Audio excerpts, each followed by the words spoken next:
Welcome to Employers and Assessment, brought to you by the Education and Skills Funding Agency and the Federation of Awarding Bodies.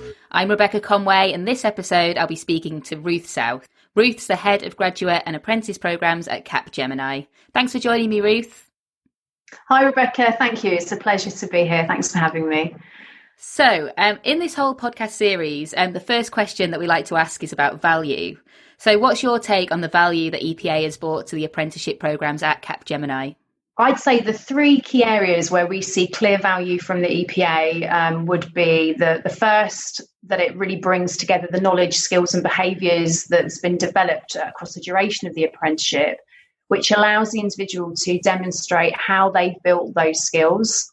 The second is based on the reflective nature. It really allows the individual and the organisation to look back on what's been achieved, which for Capgemini really helps because it enables us to fit into our culture of constantly developing our people and our performance process.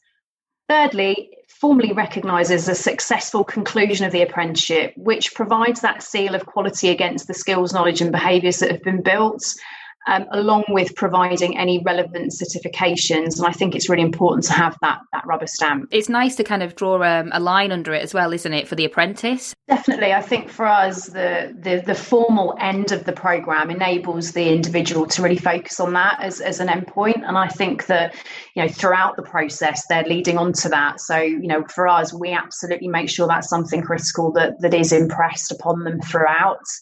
Absolutely, having that piece, that final piece of the puzzle to cling to at the end, I think is really important. And how do you make sure that your apprentices are really ready for that EPA when it does come at the end of the programme? There's a few things that we do. I think, primarily the strong relationship with the training provider to monitor that progress throughout and ensure that, that milestone of EPA and preparation steps are in place as early as possible.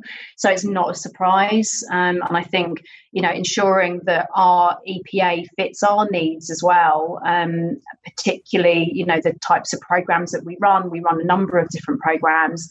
And working as, alongside the line manager, the apprentice and the training provider to make sure that collectively we're working together to support that individual. Like I say, that it's not a surprise and to make sure that they're ready for that point when it comes around. That's great to hear. Yeah, I think, I work for the Federation of Awarding Bodies, so we work with lots and lots of EPAOs. And I think it's kind of an unseen part of the picture, that collaborative work that goes on between the EPAO, the provider and the employer, just to kind of work together and do what's best for the apprentice.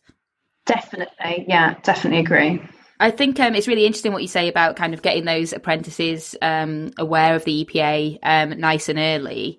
Have you got any other sort of lessons learned or, hot tips that you might have for other organisations who are interested in taking on apprentices to make sure that they really sort of get to grips with EPA?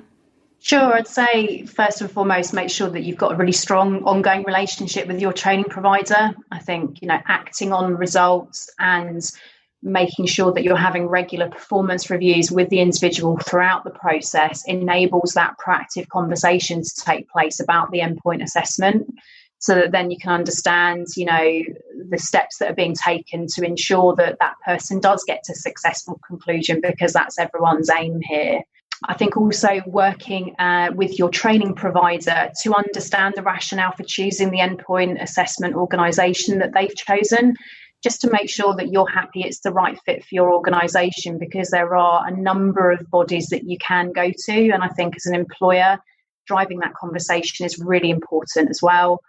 And I think working closely with the apprentice, the line manager and the provider when it comes to, not just throughout the programme, but particularly towards the end, just to make sure that you're aware of the progress that apprentice is making, so that when they're ready to get through Gateway, they're able to get through that as quickly as possible, so that they reach the end of the programme in a really positive way and have that conclusion to all the amazing effort that they've put in during the apprenticeship that they've done. That's brilliant. Thanks, Ruth. I think it's always handy, isn't it, for employers to talk to employers about this sort of stuff, because you can imagine that when employers haven't had apprentices before, it's just quite difficult to know where to look for that kind of key information. So thanks so much for sharing your experiences. It's been really great to talk to you today.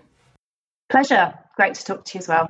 You're listening to Employers and Assessment on FE News. Check out our other episodes on the FE News website or wherever you find your podcasts.